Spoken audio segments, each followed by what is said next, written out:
बस्तर के जंगलों के बीच शिकुआ नाम का एक गांव बसा हुआ था, जहां हरी, पिंटू और मुन्नी नाम के 3 दोस्त रहते थे। तीनों एक साथ स्कूल जाया करते थे।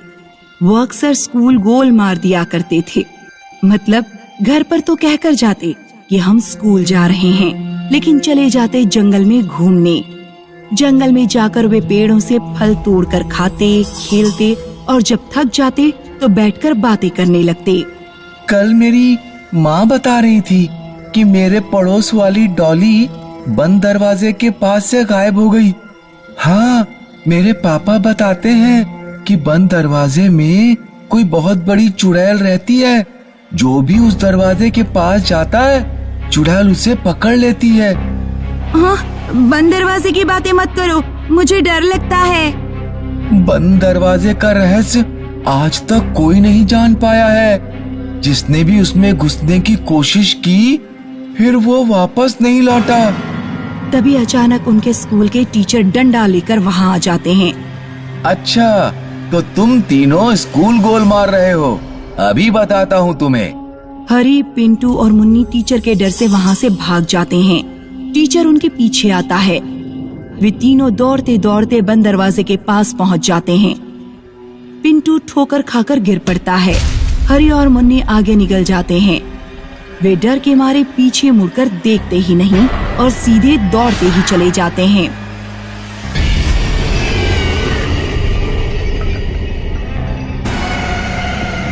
अगले दिन गांव में किसी औरत के रोने की आवाज सुनाई देने लगी। हरी और मुन्नी देखने पहुंचे तो उन्हें पता लगा कि पिंटू की माँ जोर जोर से रो रही थी। मेरा बेटा पिंटू गायब हो गया है, कोई तो उसे वापस लेकर आओ। हरी और मुन्नी को ये जानकर बहुत दुख हुआ कि पिंटू को बंद दरवाजे के भूत ले गए। हम अपने दोस्त को वापस लाकर रहेंगे। लेकिन कैसे? बंद दरवाजे के पास जाने पर से कोई गायब हो जाता है, फिर हम पिंटू को कैसे वापस लाएंगे? हर समस्या का कोई ना कोई समाधान तो होता ही है। आज पूरी रात हम दूर से बंद दरवाजे पर नजर रखेंगे और देखेंगे कि दरवाजे के आसपास क्या होता है। उस रात हरी एक दूरबीन लेकर आता है और एक ऊंचे टीले से बंद दरवाजे पर नजर रखता है। मुन्नी भी वहाँ आती है। जब हरी को नींद आ जाती है तो मुन्नी नजर रखती है, और जब मुन्नी को नींद आ जाती है तो हरी नजर रखता है। रात के 3 बजे उन्होंने देखा कि 4 भूत 2 बड़े बड़े बक्से लेकर आए। दरवाजा खुला और वे अंदर चले गए। फिर कुछ देर बाद वे चारों बाहर निकलकर नाचने लगे। नाचने के बाद चारों अलग अलग दिशाओं में जाकर गायब हो गए। मुझे तो लग रहा है कि बंद दरवाजे के अंदर बहुत सारे भूत रहते हैं और ये 4 भूत बक्सों में उनके लिए खाना पहुंचाने आए थे। अगर मैं किसी तरह दरवाजे के अंदर पहुंच जाऊं तो पता लगाया जा सकता है कि आखिर अंदर होता क्या है। तभी मुन्नी दूरबीन से देखती है कि बंद दरवाजे के आगे 2 भूत खड़े हैं और उन्हीं दोनों की तरफ देख रहे हैं। भूत दौड़ते हुए मुन्नी और हरी की तरफ आने लगे। भागो! दोनों दौड़ते हुए सीधे गांव पहुंच जाते हैं। उन्हें एक बूढ़ा आदमी मिलता है। क्या हुआ बच्चों, कहाँ भागे जा रहे हो? हरी और मुन्नी सारी बातें बूढ़े आदमी को बताते हैं। ठीक है, तुम दोनों अपने घर जाओ। अगर कोई तुम्हारे पीछे आता है तो मैं देख लूंगा। हरी और मुन्नी अपने अपने घर जाकर सो जाते हैं। सुबह जब वे सोकर उठते हैं तो चौपाल पर भीड़ लगी हुई थी। बूढ़ा आदमी मर चुका था। हरी और मुन्नी कल रात की सारी घटना जाकर गांव के सरपंच को बताते हैं। काका, मेरे पास एक प्लान है। गांव से सुरंग खोदी जाए जो सीधे जाकर बंद दरवाजे के अंदर खुले। सुनो गांव वालों, अगर हम हिम्मत नहीं दिखाएंगे तो बंद दरवाजे का रहस्य कभी नहीं सुलझ पाएगा। मुन्नी ठीक कहती है, हमें एक सुरंग खोदना चाहिए। गांव वाले एक छोटी सी सुरंग खोदना शुरू करते हैं। लगभग 15 दिनों बाद सुरंग बंद दरवाजे के अंदर वाली गुफा तक पहुंच जाती है। सबसे पहले कौन जाना पसंद करेगा? काका, सबसे पहले मैं जाऊंगा। मेरा दोस्त पिंटू वहीं पर है। हरी सुरंग के द्वारा बंद दरवाजे के अंदर पहुंच जाता है। ये तो बहुत बड़ी गुफा लग रही है। हरी गुफा के आगे बढ़ता चला जाता है। वहाँ बहुत सारी खोपड़ियाँ पड़ी हुई थीं। तभी अचानक एक भूतनी हरी के ऊपर कहीं से झपट पड़ती है। हरी तुरंत चाकू निकालकर भूतनी की गर्दन पर रख देता है। नहीं नहीं, मुझे मत मारना। भूतनी अपने हाथों से अपना सारा मेकअप पोंछ डालती है। डॉली, तुम? हाँ। तो तुम भूत नहीं बनी? यहाँ कोई भूत नहीं है। ये बस बाहर वाले लोगों को डराने के लिए भूत का डर फैलाया गया है। दरअसल यहाँ नक्सली रहते हैं, लोगों को पकड़ते हैं और नक्सली बनने की ट्रेनिंग देते हैं। तुमने यहाँ से बाहर निकलने की कोशिश क्यों नहीं की? यहाँ से बाहर निकलने का कोई रास्ता नहीं है। दरवाजे की चाबी सरदार के पास रहती है। वैसे यहाँ कोई परेशानी भी नहीं है। अच्छा खाने को मिलता है और पैसे भी मिलते हैं। गांव में तो सिर्फ गरीबी ही गरीबी है। लेकिन नक्सलियों का उद्देश्य अच्छा नहीं है। तभी वहाँ नक्सलियों का सरदार आ जाता है। भागो! डॉली और हरी भागते हैं और सुरंग में घुस जाते हैं। सरदार भी उनके पीछे पीछे सुरंग में जाता है। हरी और डॉली गांव पहुंच जाते हैं। जब सरदार सुरंग के बाहर गांव पहुंचता है तो गांव वाले उसे पकड़ लेते हैं और पुलिस के हवाले कर देते हैं। फिर सभी गांव वाले जाते हैं और बंद दरवाजा हमेशा के लिए तोड़ देते हैं। अमित अपने माता पिता के साथ गांव में रहता था। अमित के पिता शहर के पोस्टमार्टम हाउस में रात में चौकीदारी किया करते थे।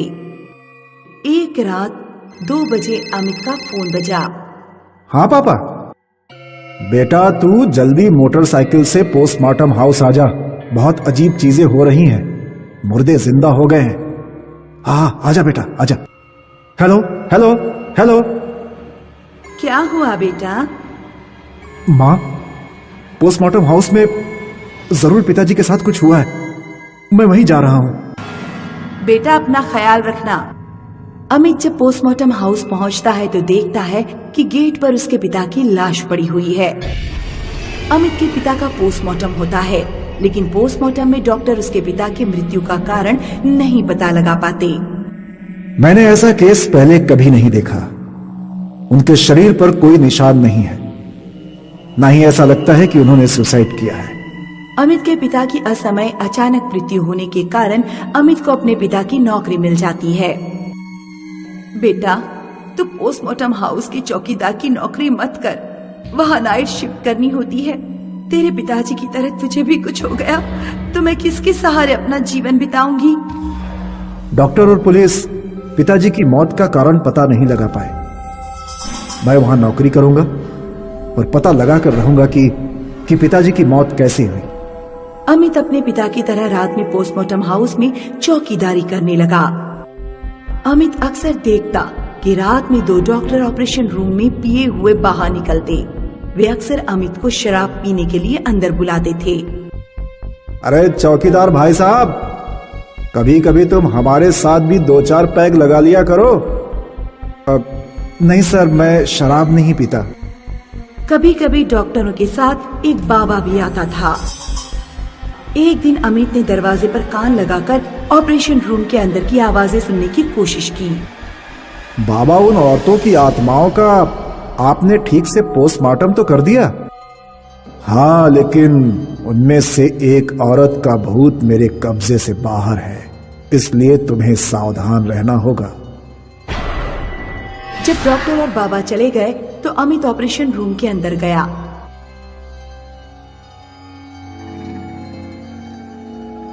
एक भूतनी अमित की पीठ पर लग गई और उसका गला घोटने लगी। जिंदा नहीं छोड़ूंगी कमीने, तुझे नहीं छोड़ूंगी। अमित किसी तरह पास की अलमारी पर रखी मिट्टी के तेल की बोतल उठाता है और अपनी पीठ पर लदी भूतनी पर मिट्टी का तेल लौट देता है। फिर वो अपनी जेब में से माचिस निकालता है और एक तीली जलाकर पीछे भूतनी पर फेंकता है। तो भूतनी गायब हो जाती है। अमित तुरंत रूम से बाहर निकलकर रूम का दरवाजा बंद कर देता है। अगले दिन अमित घर पहुंचकर सारी बात अपनी माँ को बताता है। उस कमरे में जरूर कुछ राज छुपे हुए हैं, लेकिन वहां भूतों का वास है। वो रूम किस काम आता है? उस रूम में ही मुर्दों की चीड़ फाड़ होती है। माँ, क्या तुम किसी अच्छे तांत्रिक या बाबा को जानती हो जो बस इतना कर दे कि जब मैं ऑपरेशन रूम में घुसूं तो कोई भूत प्रेत मेरा कुछ बिगाड़ ना पाए? हाँ, हमारे गांव में पंडित राम प्रकाश शर्मा भूत प्रेतों के बारे में जानते हैं। उस रात अमित पंडित राम प्रकाश शर्मा द्वारा दी गई एक अंगूठी पहनकर पोस्टमार्टम हाउस पहुंचता है। वो ऑपरेशन रूम के अंदर जाता है तो देखता है कि बाबा हवन कर रहा है। पास में दोनों डॉक्टर बैठे हैं और जमीन पर एक महिला का शव रखा हुआ है। अमित, तू यहाँ क्या कर रहा है? बाहर जा यहाँ से। यहाँ ये सब क्या हो रहा है? तुझे जानने की जरूरत नहीं, निकल यहां से बाहर। तेरा बाप फिर भी समझदार था, लेकिन तू तो बिल्कुल गधा है। तभी अचानक औरत का शव खड़ा हो जाता है। पास की अलमारी में ऑपरेशन इंस्ट्रूमेंट रखे हुए थे। औरत का भूत वहां से एक कैंची उठाकर बाबा के गले में फूंक देता है। बाबा तुरंत मर जाता है। दोनों डॉक्टर कमरे से बाहर भागते हैं, लेकिन दरवाजे बंद हो जाते हैं। कहाँ भागोगे कमीनों? औरत का भूत दोनों डॉक्टरों का गला पकड़ लेता है और गला घोंटकर दोनों को मार देता है। औरत की आत्मा फिर अमित पर हमला करने की कोशिश करती है, लेकिन अपनी अंगूठी के कारण अमित बच जाता है। तुम कौन हो और इन डॉक्टर को तुमने क्यों मार दिया? ये डॉक्टर नहीं, राक्षस थे। पोस्टमार्टम के लिए औरतों के शव को लाते थे और उनके साथ गलत काम करते थे। और वो बाबा? डॉक्टर जिन औरतों के शवों के साथ गलत काम करते थे, बाबा उन औरतों की आत्माओं का पोस्टमार्टम करता था।